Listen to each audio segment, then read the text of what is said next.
Romanos capítulo 11.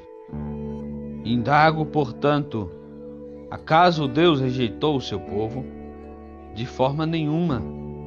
Ora, eu mesmo sou israelita, descendente de Abraão, da tribo de Benjamim.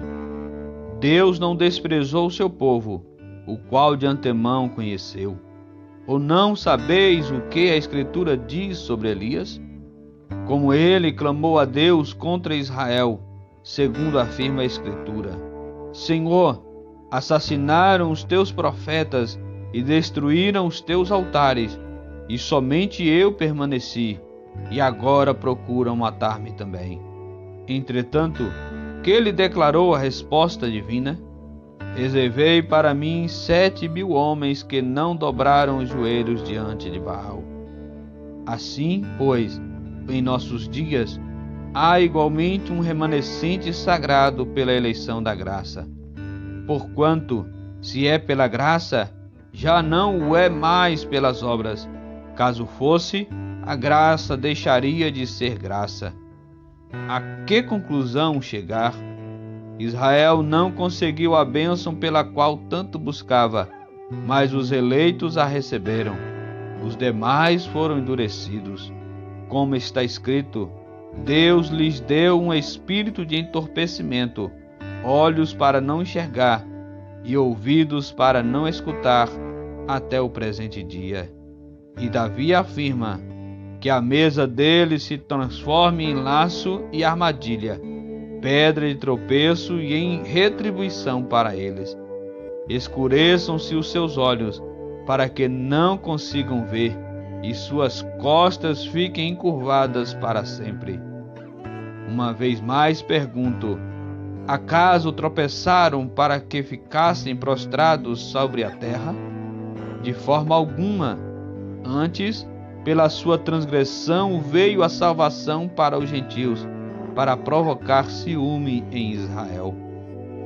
Contudo, se a transgressão deles constitui-se em riqueza para o mundo, e o seu insucesso fortuna para os gentios, quanto mais significará a sua plenitude.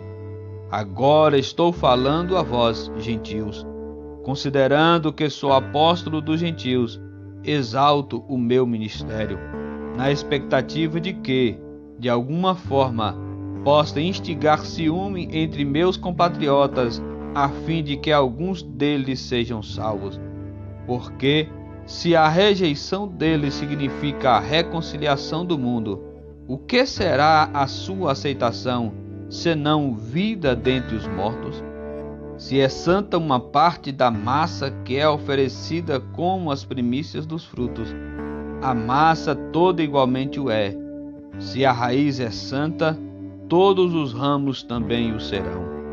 E se alguns dos ramos forem podados, e tu, sendo oliveira brava, foste enxertado entre outros, e agora participas da mesma seiva que flui da oliveira cultivada.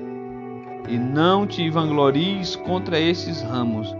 Porém, se o fizeres, recorda-te, pois, que não és tu que sustentas a raiz, mas sim a raiz a ti.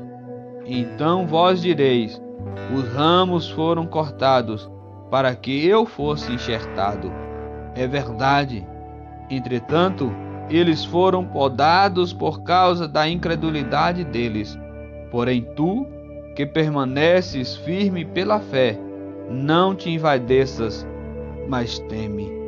Porque se Deus não poupou os próprios ramos naturais, de igual maneira não poupará a ti. Considera, portanto, a bondade e a severidade de Deus. Severidade para com aqueles que caíram da bondade para contigo, desde que permaneças firme na bondade dele. Do contrário, também tu serás excluído. E quanto a eles, caso não permaneçam na incredulidade, serão conduzidos, porquanto Deus é poderoso para enxertá-los novamente. Afinal de contas, se tu foste cortado de uma oliveira brava por natureza, e de forma sobrenatural foste enxertado na oliveira cultivada, quanto mais serão enxertados os ramos naturais em sua própria oliveira? Irmãos, não quero que ignoreis este mistério para que não sejais presunçosos. Israel experimentou um endurecimento em parte, até que chegue a plenitude dos gentios. E assim todo Israel será salvo, como está escrito: virá de Sião o Redentor, que desviará de Jacó a impiedade. E esta é a minha aliança com eles quando eu remover os seus pecados. Quanto ao Evangelho, eles são, na verdade, inimigos por causa de vós, mas quanto à eleição, amados por causa dos patriarcas. Porque os dons e o chamado de Deus são irrevogáveis. Pois, assim como vós antigamente fostes desobedientes a Deus, mas agora alcançastes misericórdia em virtude da desobediência deles, assim também estes, agora, tornaram-se desobedientes, para também alcançarem misericórdia em virtude da misericórdia a vós demonstrada. Porquanto Deus colocou todos debaixo da desobediência, a fim de usar de misericórdia para com todos. Ó profundidade da riqueza, da sabedoria e do conhecimento de Deus! Quão insondáveis são os seus juízos e quão inescrutáveis os seus caminhos! Pois quem conheceu a mente do Senhor? Quem se tornou seu conselheiro? Quem primeiro lhe deu alguma coisa para que ele lhe recompense? Portanto, dele, por ele e para ele são todas as coisas. A ele seja glória perpetuamente. Amém.